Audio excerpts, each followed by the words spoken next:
And good afternoon, and welcome to the People First presentation by Stephen Angel, the founder of People First Companies.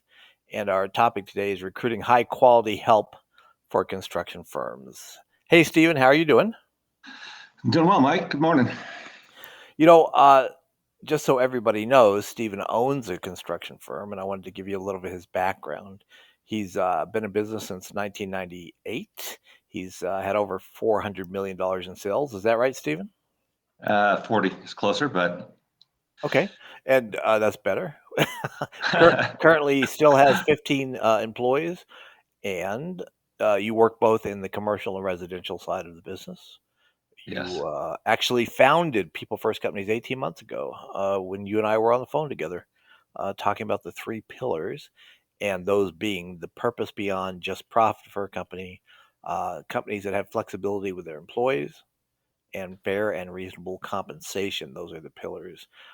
So that's Stephen's background, and that's he's been practicing these principles for years. So we can get into a little bit of how he recruits. But first, why don't you tell everybody what you think the mistakes are that construction companies use in the interviewing process that cost them money? Well, there's a bunch of different mistakes, but one of the things that you want to be aware of when you're hiring somebody is what the position is worth. What is the going rate for example, a carpenter or project manager? Not what you have in your mind, like what it's worth. I think a lot of small business owners get caught up in like, carpenter's worth $35 an hour or project manager's worth $85,000. Well, we're in a period of inflation right now, for one, but to get good help, you really want to have your head around what is a fair wage to pay. So you want to start by making sure that you're willing to pay when you're hiring a wage. So hiring the right person, having them part of your team, isn't about the money. You know you're paying the right amount and you're fair right out the gate instead of going with some low ball number you have in your own mind. So be realistic about what you need to pay for somebody is a good place to start. And then, we want to, after you have that set, you definitely want to ask and get inside the applicant's head at what's important to them in position, and and then learn a little bit more about Okay, so basically, what you're saying uh, is be prepared before you go into an interview, understanding salary requirements, that you're competitive. Is that right? Yeah, you want to be absolutely competitive to start, and then figure out what values more than salary. One thing after hiring, I don't know, 200 employees over the last 20 some years, the ones that are like, I want X number of dollars, you can get the sense right away that all they care about is the job and the money. And then you want to ask yourself, is that what I want? Somebody who just does the job for the money. Um, and what did it contribute? Because the pitfalls of hiring somebody who's all about the money, it gets into their character issues and how well they fit as part of your team. So you want to get deeper understanding of their integrity, how they're going to interact with other trades, and how basically how their behavior and their work is going to affect all those around them, other employees, and other people that are trying to work with your company. And having selfish, money-oriented people, it's not necessarily going to be the best for your team. So, how do you establish that in the interview? Well, you want to turn these ideas into questions. So if you can ask any questions related to their integrity, just to find out what type of person they are, right? You want to know if they're really all about the money. When they're, and you can get a feel for people and developing your own questions and get your own feedback on specific. You develop your own specific team related questions depending on the industry you're in. Mine being carpentry, I'm going to have questions that are directly related to how our trade affects. Being very, very specific, and like how do you value your team? Like what's it like to be part of a team, and get an understanding of how they play. And there's tons of different ways you can ask different questions, but you want to definitely get a sense of how they feel about team, how they feel about your company values, and really get a sense of how they feel about things, and not just what they say about money, because that's a big mistake. When it's all about money, you're not going to get, you want to take money off the table, really. You say, no, the wage is fair. You're going to get fair compensation for sure, based on your value. But your value isn't necessarily worth $35 an hour, $50 an hour, whatever the rate is, if you're not a team player. right? So you really want to get a deeper understanding of how they operate in the world and how they're going to affect you and working for your business. And great points. You also want them to feel like they're working for a company that values these things. Because if it's not about money, what you're saying is that if money's off the table, which you said very well, then what is it about? And maybe that's a good question to ask them. Look, if money's not an issue, what's important?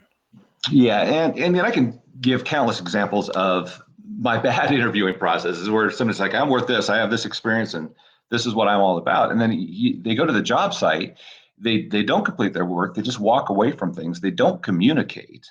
They irritate other people. They disrespect other trades work, and then you get complaints, and it's like all this.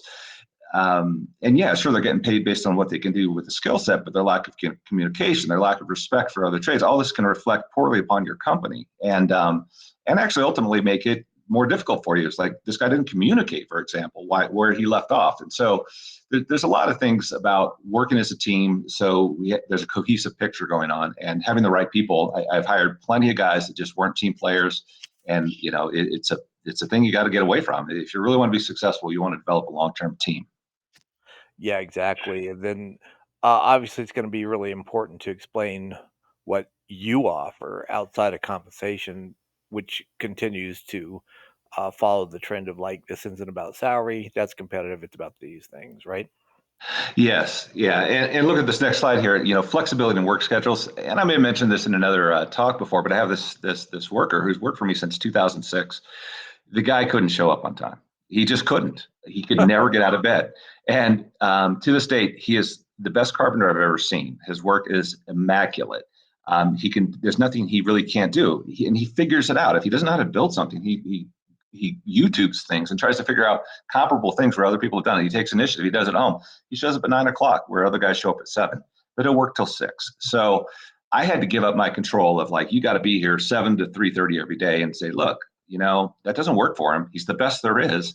So be flexible, right? And lighten up a little bit in your expectations as an employer, if and when you can. It doesn't always work that way, but if you can offer some flexibility, say they have to be there earlier, but shorten the week up for them. Give them some personal time.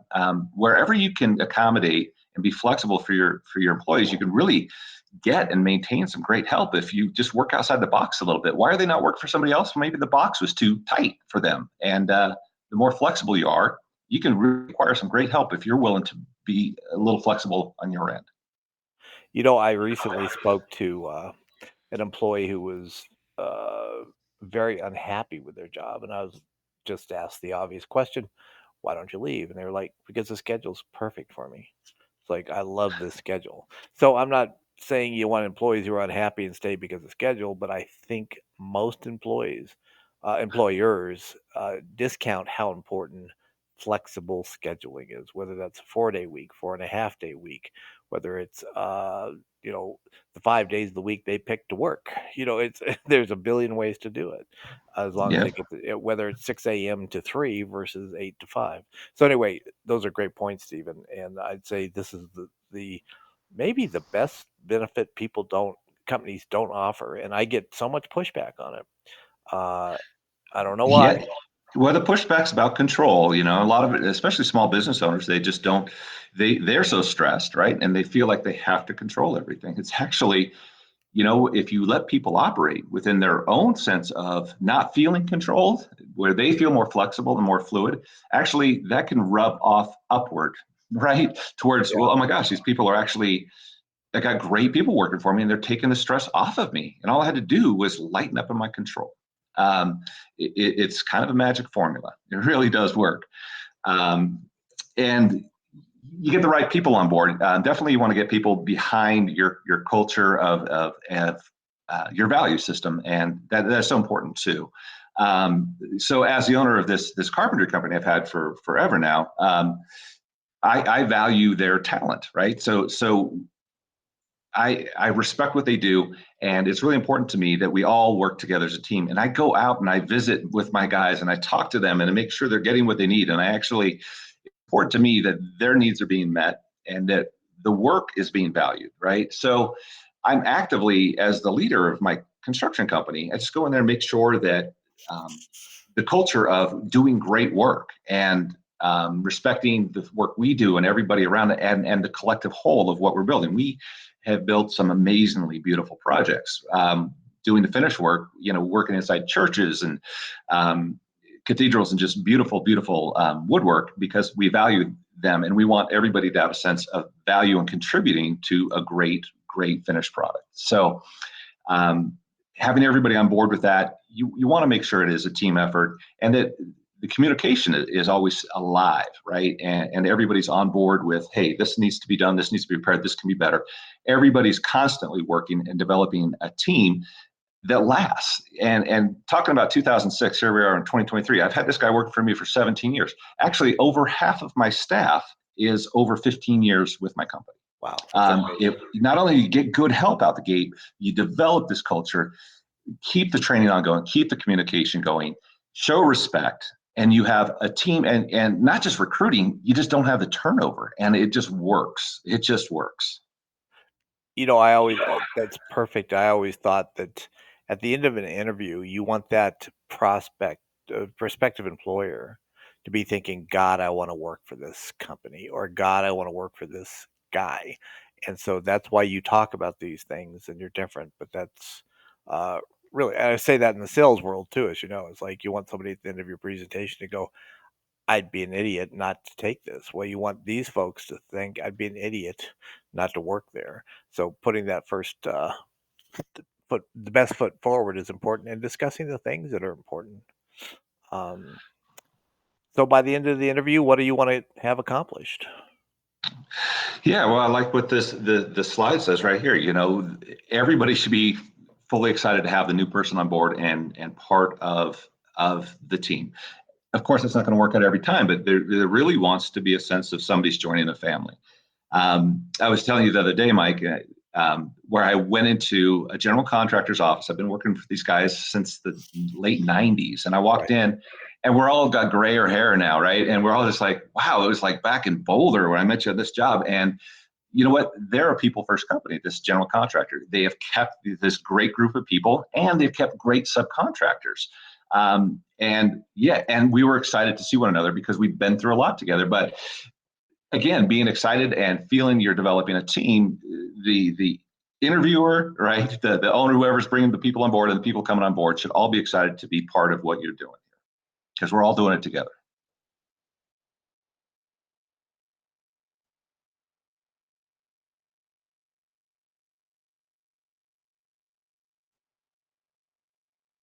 Mike, I lost you. You know, There you go. Consider yourself lucky. No, I was just going to mention that what it says on the bottom of this is like make a checklist, have an interview form that you make sure you talk about the things that are important besides compensation and compensation. But so you make those points. It's what your team is about: integrity and teamwork and flexible scheduling and great compensation. Make a checklist. Make sure you do it.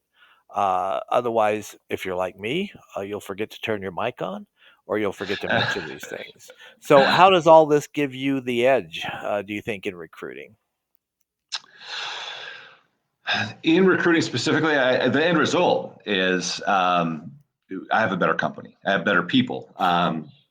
So if it's about the money, anybody could say, "Hey, I got $2 an hour more here," or the people that are just lining up the components of compensation might not be the people you want necessarily to get because they might just be super selfish, right? People, but if you offer that family cohesive team energy of collaboration and respect, you're ultimately going to develop and create a better company, and everybody within your company is going to be happier.